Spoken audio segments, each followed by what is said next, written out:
Oh, hey y'all, how's it going? Fatty here. Thanks for tuning in. Scorched Earth has just released, so I'm going to do the thing I always do and do some base videos on it. Now, I really want to showcase some of the caves that are similar and different.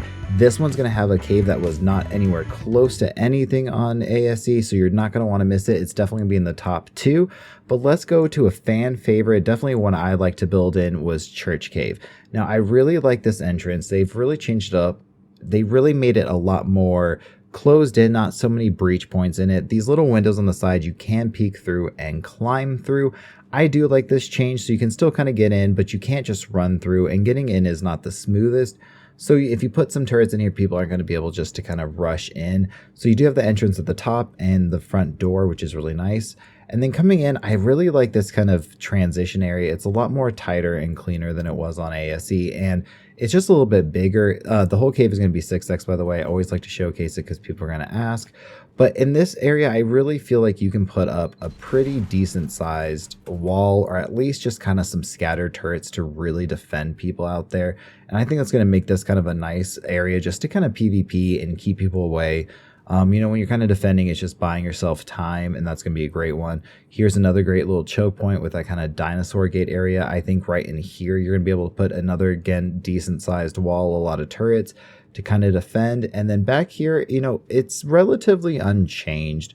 The layout is just, again, a little bit bigger because the scale of ASE versus ASA is just different. You're a lot smaller and the map's a little bit bigger on ASA. But relatively, this area is kind of the same. Once we get into this next area, which is really cool, I like how it kind of transitions from the desert to the crystal. Then you get some kind of mushrooms through this area.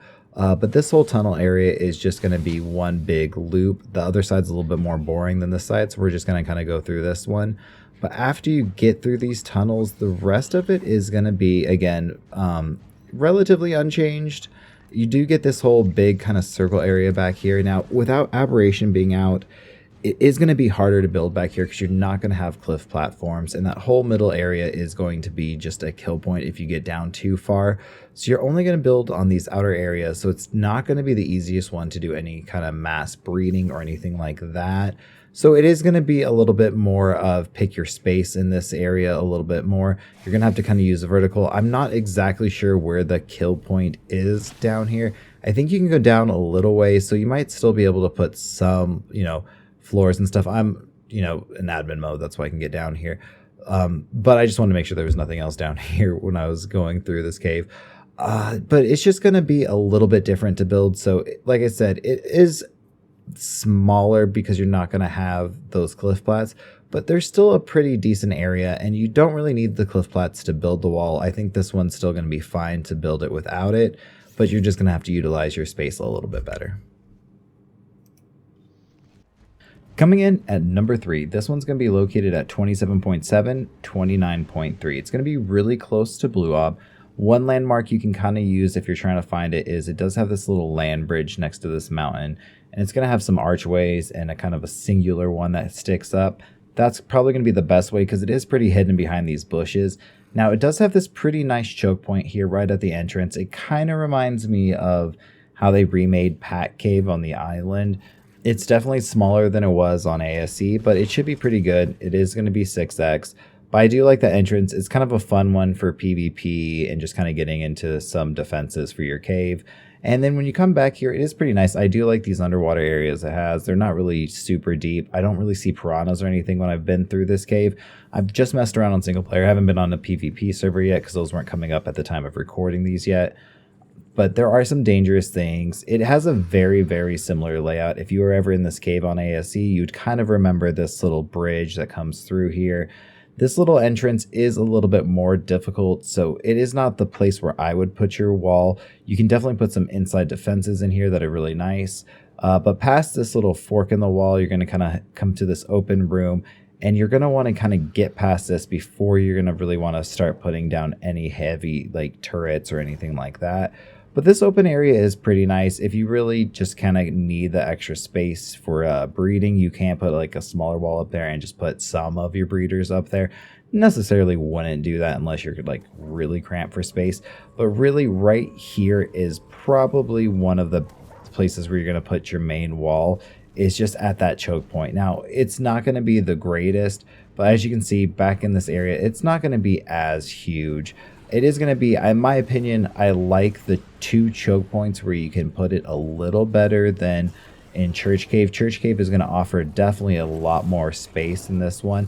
They've kind of shrunk it down in this one. I know in the Church Cave one I was talking about how the scale is different, but in this one it does seem a little bit smaller, but still going to be a really, really good cave. But coming up next is going to be the best one on this list, because it's not the best one for defenses by any means. It's going to be better than these other 2, but it is going to be a brand new cave and you're not going to want to miss it.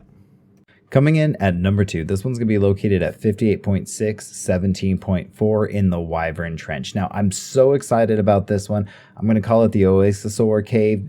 It is a brand new cave. I've not seen anyone talk about it or cover this cave yet.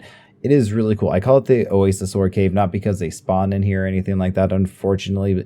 But as you can see, as we get further back into this cave, there is the Explorer note for the Oasissaur Cave in here, or the Oasissaur in here.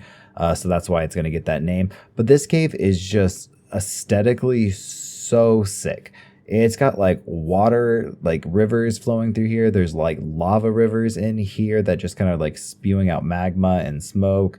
You get some really cool cactus in here, and the same kind of pillar type structure that's throughout the Wyvern Trench, but like on a smaller scale. So it's just a really cool cave. It's definitely got a smaller entrance that's going to make it really nice kind of for those PvP. It's also like really kind of compact and kind of crazy in here, so it's really nice to be able to put your like crafting station and a bunch of turrets kind of throughout to kind of confuse people where you're at. But it's just really cool. Like I said, back in here you get the actual Explorer note for the Oasissaur. I've not seen one yet as I've been like recording and making this, but I'm kind of interested to see how that guy kind of turns out. But anyways, like I said, it's just really aesthetically one of the coolest caves, and it's a brand new cave, and that's something I like to see. There wasn't a lot of new stuff on the island, so the fact that there's at least one new cave we found so far on Scorched Earth is hope for a better future for Ark. So yeah, I hope you guys enjoyed this one, but let's not waste any more time and get to the best cave that I found on Scorched Earth so far. Coming in at the number 1 spot is going to be at 59.4, 48.4. Now, a lot of people are going to know this one as Central Cave, and by far, I think with all the cave edits and the different caves that I've found, some of the newer ones, this is still going to be probably the best one on Scorched Earth. This entrance is going to be really tight. I think it feels a little bit smaller than it did on Scorched Earth. I probably could be wrong on ASE. But it does feel a little bit tighter. Again, it is going to be a 6x cave. But even besides this opening entrance, which again, with Scorched Earth, some of these bases, they got really fun entrances just to kind of really bring in some PvP and some kind of fun PvP at that. But as you go through this cave, it is pretty cool. You know, it has the same aesthetics as it did before. Even some of the baked in structures are very similar, like the mural on the wall for like the cult that praises the obelisks. But you got like a lot of cool cactus and fauna. You got the light coursing through. It's just really unique. I really do like it. But kind of continuing down in the cave further, it does have that, again, that little choke point. One thing that's interesting, I'm just going to point out, this bridge, I like the edit in here, kind of opens up this space and doesn't make it kind of a little bit awkward. I think they broke that bridge too, so you might be able to fit a Giga or whatnot through there, because I know a lot of times that was kind of an awkward point where, you know, you couldn't really move a dinosaur back and forth. So I think they kind of changed that part for the better. And then in here, this area seems a little bit smaller to kind of get to the really like tight choke point. But again, this tight choke point, I feel like they shrunk the cave just a little bit, the little tunnel to get back here, which I think makes it, again, a lot better. You can also peek around the corner, and with turrets being able to be put on like the ceiling and not just on the ground and stuff, I think kind of making that corner and actually getting dinosaurs out to soak a wall back here is going to be incredibly, incredibly difficult. And you have this huge area to really breed and spiral. You do get cave drops in here. I wasn't high enough level to actually check it because I just kind of spawned in on this one. I hadn't put any levels in. But it is a really cool cave, lots to offer. The probably best 2 crouch points, or like not crouch points, but choke points are on a cave for Scorched Earth. And probably so far for Island and Scorched Earth, probably the best base location if you would ask me. I know you guys are going to disagree, so definitely leave your comments down below disagreeing with me. I hope you guys enjoyed this. I'm going to be putting out also a rat hole video, as well as any taming guides and some resource guides too. So if you don't want to miss out on those, don't forget to like, comment, and subscribe so you get all of the notifications, and I'll catch you guys in the next video. Peace.